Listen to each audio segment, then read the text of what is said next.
Hey up everybody, my name's Joshua Morrison, director of Johnny Moz's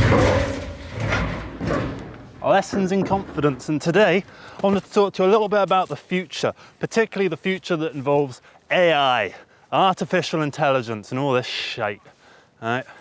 Yeah, I swore in the first 20 seconds of the video, so you can see that I'm genuinely a real human, right? Because an AI wouldn't have done that, they'd have gone, it's not good for the monetization. So fuck off, right? Anyway, so AI, it's not something I like, but I've had a complicated history with it. You know, when it first started to come onto the scene, you know, the idea, say in the 2010s, in the future everyone will have these artificial intelligence machines that will be able to do so much, and you know, quantum computing will be able to change the world and all this sort of stuff. I kind of thought, well, maybe machines will be able to run civilization better than we can. You look at the amount of corruption that's knocking about in politics. You know, you got people that go, I'm buying you off, and I'm lobbying this guy, and or bomb this thing. Why? Because I personally don't like those people. You know, there's all this sort of stuff going on. An AI wouldn't have any of that. An AI would do what is probably best for itself, and the way that it thinks is purely logical. There's no emotional thought going into it, what an AI does whatsoever. So in a theoretical sense, it would be the best thing to run the world, right? But as it became more and more realized, I started to think, it's not going to be too great, this. Like when chatgpt first came out, well, before it came out actually, I was kind of looking at it going, this is really interesting technology. It's scary technology, but it's interesting technology. It's like, I like to think of it kind of like nuclear weapons. Imagine nukes in 1942, right? They'd be really interesting to me. I'd find them fascinating, right? I'd find them terrifying, but I'd want to try them out and use them, right? So me and a mate, we made this film called Connie Lynn, which was written entirely by GPT-3, which is the prototype version of ChatGPT.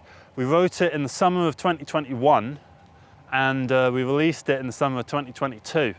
And it's a film. And it's one of the first of its kind, but I don't think that its kind is anything good. I remember I got a comment from someone that said, like, I was really mortified when I saw your name attached to this thing that had AI blasted all over it, and I thought, Jesus, yeah, oh God, I don't really want to be attaching myself to an artificial intelligence, because then by the same token, I am inherently making myself more artificial by result of that. And you know, ChatGPT came out in early 2023, and I was going through a bit of a rough patch in 2023, and I used ChatGPT to kind of almost like a therapist, and I just sort of asked it, you know, what would you do in this situation? Was I in the right here? Were they in the right here? Were they in the wrong? What's going on? Can you pass down what my thoughts are into something tangible and understandable and comprehensible? And it did all of that stuff really well. And I looked at it and I thought, this is really interesting technology. This is so fascinating how we can just do this, how I can type in, please take this massive long journal entry that I've written and tell me what's going on in it. And it could just do that. And it could tell me kind of what I'm thinking, how I'm thinking about it, what's going on. And it got it right most of the time. And it always annoyed me when people like joke about, AI's not going to be taking over anytime soon because, look, it got Will Smith's hands wrong in this DALL-E 2 picture, or look, it can't even do this thing right, or whatever. It's like, fuck off, right? Do you not understand that technology is going to improve as it goes on, right? Compare it to Siri 10 years ago, right? Siri was fucking terrible, right? But now it makes, you know, but when Siri came out, it was the, you know, bleeding edge thing. It was amazing. And now it looks like shit, you know. And there's going to be a certain point when ChatGPT is going to look like Siri by comparison. And I don't know what that's even going to look like. That's going to be absolutely terrifying. And, you know, I realized that I was starting to rely on ChatGPT a lot. I would ask it just basic questions. I would use it like Google, and I didn't need to do any of this. I know the answer to these things, but I'm just asking ChatGPT anyway because I want the validation of a reliable thing that tells me I'm correct. I wanted that. and ChatGPT was more than happy to give it to me. So a few days ago, I saw this article on Facebook, which I don't care if it's accurate or if it's true or if the data is false, because what it did for me personally was really, transcendent, right? It basically was talking about how people who use ChatGPT are experiencing cognitive decline, as in their memories are getting worse, their ability to think for themselves is getting worse, and their ability to create original thought is getting worse. And I looked at it and I was like, it does actually make sense, because you're getting a computer to do all your thinking for you, right? You're not coming up with any stuff on your own. You're getting it to do it for you. I remember I applied for a job at a pub about 2 years ago. This must have been like, what, September 2023? And I used ChatGPT to write the CV. And then I got the job, and then I spoke to the hiring manager, and the hiring manager said that he wrote the job listing using ChatGPT 3. So I got the job by two computers talking to each other.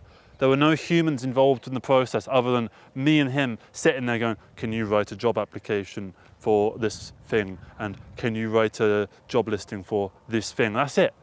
Outside of that, and once a computer can do that as well, we're irrelevant, right? We don't even matter in the grand scheme of things. And as time goes on, we're only going to become less and less and less relevant. And I don't particularly like that. I like humans, I like us and our little imperfections, and I like how, we're stupid in various ways, and I like how we get things wrong, because the way that we get things wrong is interesting. Before the internet, for instance, people used to just spout shit all over the place at one another. You'd be down the pub, not that I'm old enough to know any of this, but I've got it on good authority that people would go down the pub and they'd be like, who was a singer from Queen? Oh, it was Slash. Oh, was it? Yeah, I'm sure it was Slash. And back then, if you had a little disagreement about something like that, you couldn't just go on Google. It's like, who's the guitarist in Queen? You just have to figure it out, right? And then you might end up convincing the other one that Slash was the guitarist in Queen.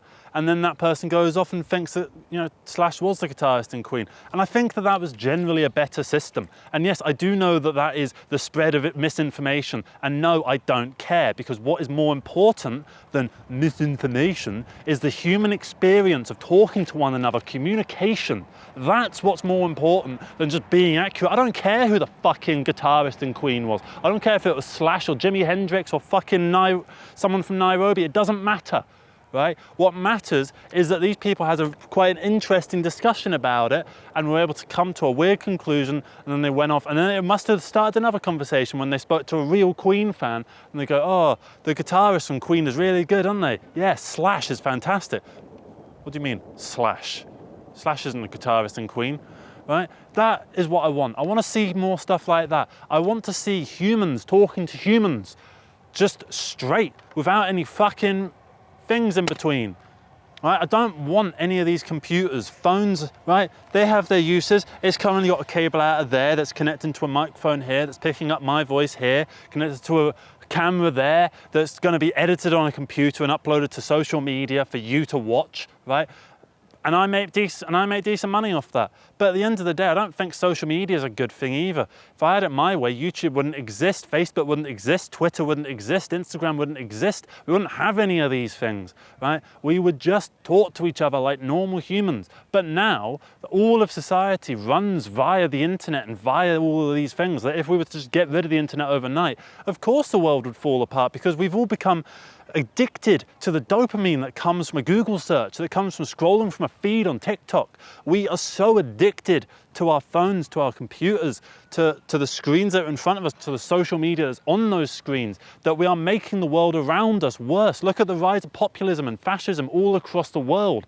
The dumbing down of politics, the dumbing down of civilization in general. Everything is just getting worse and worse and worse in that regard, right? And then that comes down to the actual spread of misinformation, aka going, oh yeah, the vaccine's gonna kill you, so don't take the vaccine, and then loads of people die because they don't take the vaccine. It's like, oh, aren't you so fucking smart, right? What I want to see is a world where we all convene together in reality. I remember I walked down this exact park about a year and a half ago, right? And sort of down that way a little bit. I walked past this group of, must have been about 15, 16-year-olds. There were 6 of them, right? And they looked like they were into like anime or something like that, right? And they all had headphones on. They were sat in a group and they all had headphones on. What are they doing, right? They weren't like playing some kind of like, I don't know, LAN game or something like that, because like none of them had their phones out. They were just sitting there in silence. I didn't understand what was going on. I presume they're all listening to different music, right? Just sitting in their own little worlds in one another's company. Is that the future of communication? I don't want that. Absolutely fucking not. And look, it's not that, you know, every single thing that the internet has ever done has been terrible. There's been some good things that the internet's brought about. You know, like for instance, instant messaging and WhatsApp, where I can call people that live on the other side of the planet, where I can email people that live on the other side of the planet completely for free, whereas in the past I would have had to call them and it would cost me out of the fucking leg, right? So obviously there's good things that have come out of it, but most of it, you know, I don't think the trade-off is entirely worth it, right? And I wish that I had a bit more time. I wish I was just a few years older. I don't know how many years older I would need to be able to live a proper world, a proper life without any internet. We got internet in my house when I turned 8, right? And then, you know, social media and stuff kind of came around when I was about 12, 13. Obviously, I know there was MySpace and stuff before that, but it doesn't matter, right? I don't count any of that because I'm counting like proper worldwide mass communication. All the TV is all about like, oh, who did this tweet? Who made this Facebook post? This YouTube video has gone viral. That's what I'm talking about. Not just the little niche internet that existed before that, which is fine. I don't mind that. I think my ideal internet would be, if you want the internet, you go to the library, you sit down at the computer and you use the internet, right? Or you go to an internet cafe and you use the internet. But outside of that, you don't have the internet. If you wanted the internet, you would be some like proper pro-level user. What do they call them? Power users, right? That's who you would have to be if you wanted the internet in your home. Certainly wouldn't have it on a device that's smaller than this water bottle, right? I don't hate the fact that I can get information from small sources. Like for instance, I mean, look at my channel, right? I'm a fucking nobody and I'm able to amass a following of 50-odd thousand people who listen to what I have to say. And I get money off the advertising revenue through this big, weird economic system run by these evil conglomerates that literally took the phrase, "don't be evil," out of their fucking motto, right? So I get that, you know, I'm benefiting from all of this and maybe it would be cutting off my nose to spite my face a little bit. But I don't know, it just seems like it was a better time without the internet, or maybe that we would have a better time now if we didn't have this infinite noise getting in the way. And I feel like AI is going in the opposite direction and exemplifying everything that is bad about the internet and turning it up to 11. I saw this video today that's about, what's the guy, Sam Altman, who runs OpenAI. He's funding this basically like Nazi fucking Stasi thing, which is, it's like, imagine there's a little pendant here, right? And it records everything that you say and do, right? Everyone that you talk to, everyone that you meet, every moment of your waking day. And it collates all this data into something that can be useful to you. So I think the example was a dad takes their daughter out, like the 5-year-old daughter, on a little play date, right? And then, you know, he's having conversation with the other dad and, you know, he's talking to the daughter and the daughter's mate and all this sort of stuff. And then he comes back home, right? And he says, that was a bit of a pain in the ass day. Pendant, what did you make of it? And the pendant says, here's what I thought of it. You lost your temper once, but I can kind of understand why you did it. And sometimes it feels like you're not really being strict enough of your daughter and stuff like that. And it's like, fucking hell, they're literally listening in on every single thing that you could ever do, right? Even your most private, intimate moments with another person, and then turning around and telling you I can do it better. Fuck that. Absolutely no. I got a smartphone in 2016. I'm a bit of a Luddite, right? But I think even at and I can understand that I'm a Luddite, but at a certain point, it goes from just a personal choice to, no, that's evil. That's terrible how that can be going on. I don't know how Sam Altman can look himself in the fucking eye in the morning, right? I don't understand how he can do it without thinking, God, I don't deserve to be alive.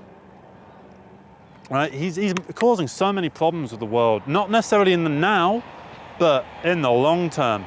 You're going to see some horrible, horrible things, because this is only the beginning. Look at the idea of quantum computing, for instance, right? Which is able to take all the, because the idea of the improvement in computer technology is that when we're trying to make the microchip smaller and smaller and smaller, right? And they're getting so small at the moment that they're being made out of individual atoms, right? They can't get much smaller. But if we can somehow unlock quantum computing, then suddenly there's a whole new board game worth of small that they can get, right? They can go so far down. It's like, at the moment, we're kind of, the computer chips are falling to the earth, right? And eventually they're going to land and they're not going to be able to fall any further. This is like if they can just like, there's like a drill boring its way into the fucking earth, right?